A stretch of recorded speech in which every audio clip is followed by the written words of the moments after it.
అలానే శేషరావు, ఇప్పుడు నేను చెప్పేటువంటి న్యూస్ ఖచ్చితంగా ప్రతి తల్లిదండ్రి ఆలకించాల్సినటువంటిది. ఎందుకనంటే ప్రస్తుతం ఆలోచింపజేయలేనటువంటి, లేదంటే ఆర్టిజంతో కూడినటువంటి, అంగవైకల్యం అని అనలేం కానీ మైండ్ అంటే మనసుకు సంబంధించినటువంటి డిజార్డర్ తోటి పుట్టేటువంటి పిల్లల సంఖ్య పెరుగుతుంది.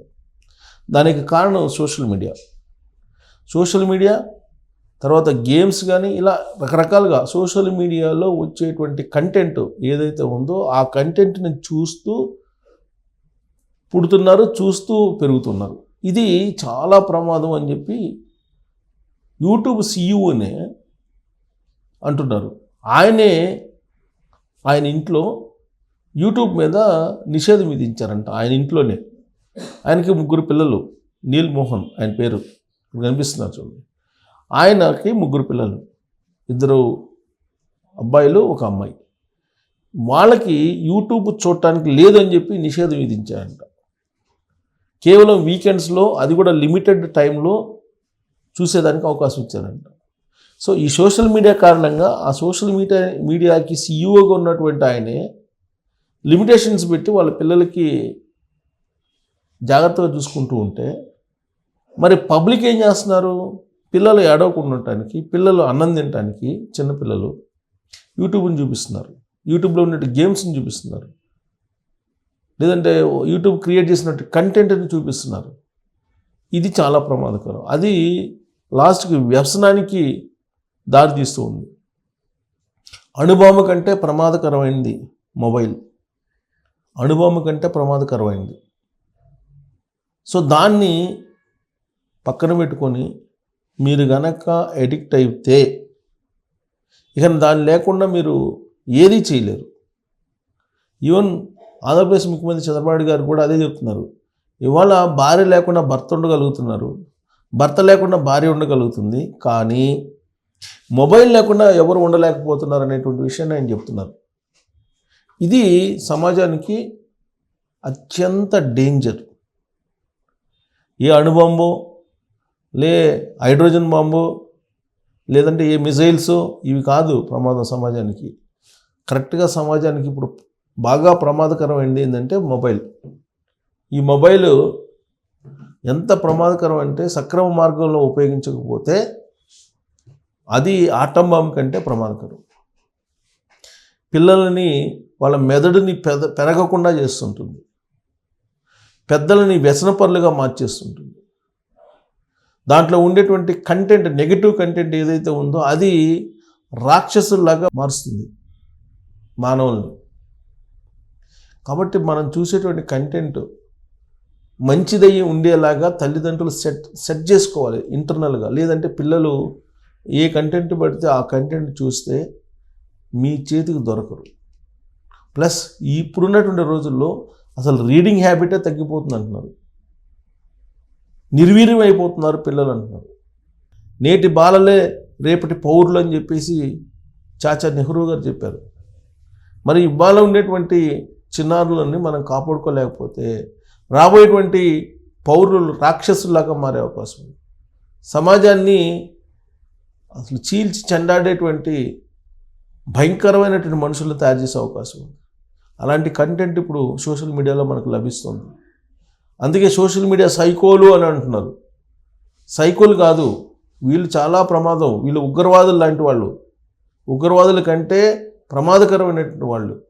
ఉగ్రవాదులు 10 మందినో 20 మందినో 30 మందినో కాల్ చేస్తారు, చంపేస్తారు.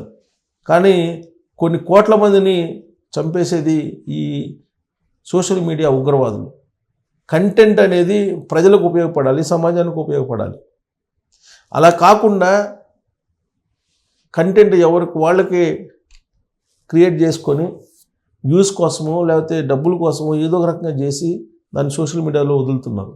దాంతో అది చూసి ఎడిక్ట్ అయిపోతున్నటువంటి వాళ్ళు ఉన్నారు. సాధారణంగా ఏంటంటే మనం మానవ సైకాలజీ ఎలా ఉంటుందంటే పాజిటివ్ కన్నా నెగిటివ్ వైపు ఎక్కువ మూవ్ అవుతూ ఉంటారు.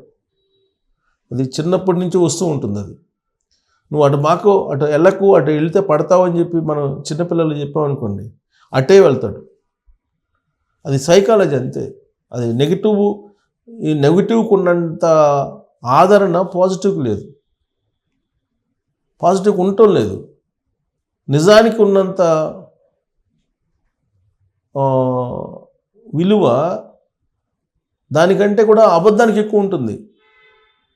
సో కాబట్టి అబద్ధాన్ని ఎక్కువ నమ్ముతున్నారు, నిజాన్ని నమ్మట్ల. గాసిప్స్కి ఉన్నంత క్రేజ్ ఉపయోగపడేటువంటి న్యూస్ ఉండలేదు. అందుకే ఆస్ట్రేలియా ఒక నిర్ణయం తీసుకుంది. నేటి బాలలు రేపటి పౌరులుగా, మంచి పౌరులుగా ఉండాలని అంటే సోషల్ మీడియా ఉండకూడదని నిర్ణయం తీసుకొని బ్యాన్ చేసింది ఆస్ట్రేలియా. ప్రపంచంలో సోషల్ మీడియాని బ్యాన్ చేసినటువంటి కంట్రీ ఏదైనా ఉందంటే ఆస్ట్రేలియా. ముందుగా మేలుకుంది, రాబోయేటువంటి పరిణామాలు ఏంటో అది అర్థం చేసుకుంది, అందుకే బ్యాన్ చేసింది. 19 years లోపల ఉన్నటువంటి వాళ్ళు ఎవ్వరు కూడా లాగిన్ కావడానికి లేదని చెప్పి ఒక కండిషన్ పెట్టింది.